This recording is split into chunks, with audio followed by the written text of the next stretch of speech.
দেখুন, জনবিস্ফোরণ। কারণ এই জমি কমিটির যারা নেতা তারা কোটি কোটি টাকা আত্মসাৎ করেছে। ওখানকার যারা যে ছেলেগুলো পেটে কাপড়ে বেঁধে লড়াই করেছে তাদের কোনো পাশে দাঁড়ায়নি, তাদের কোনো সহযোগিতা করেনি।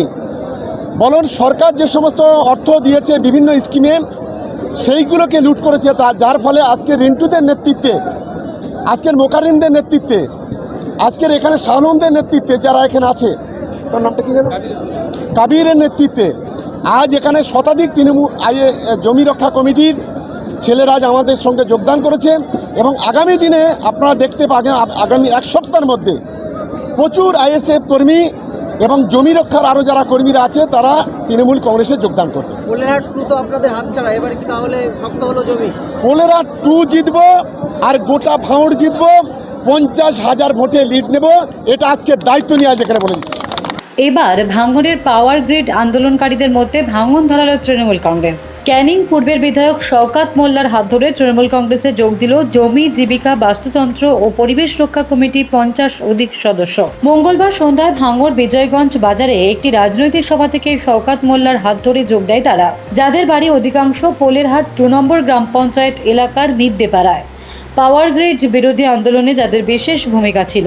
এ বিষয়ে শওকত মোল্লা বলেন, জমি কমিটি কোটি কোটি টাকা আত্মসাৎ করেছে।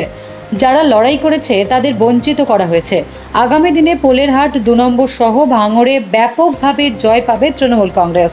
সদ্য তৃণমূলে যোগ দেওয়া জমি কমিটির প্রাক্তন সদস্য রিন্টু মিদ্দে বলেন, কোনো উন্নয়ন করেনি এলাকায়, সরকারি টাকা আত্মসাৎ করেছে, আমাদের বঞ্চিত করেছে, সেই কারণেই তৃণমূলে যোগ দিলাম।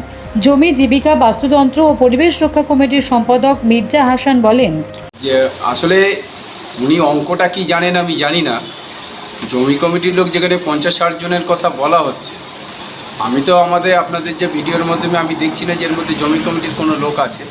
ওনাদের নিজেদেরই লোক এদিক ওদিক ঘুরঘুর করছিল, মনে করছে যে কাউকে জেলে ঢুকিয়ে কাউকে আবার দলে ফিরিয়ে আনবে, এরকম পরিকল্পনা থেকে এখন দেখানো হচ্ছে জমি কমিটি থেকে ঢুকেছে।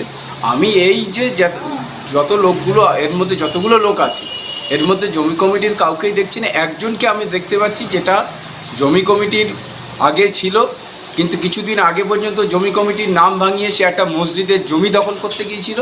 আমরা বেশ কিছুদিন আগে অলরেডি তাকে দল থেকে বহিষ্কার করেছি। এখন সে তৃণমূলে গেছে কি কোথায় গেছে, অনেক দিন আগে থেকেই ঘুরছিল। ওতে দেখছি কিছু আইএসএফের লোকজন আছে।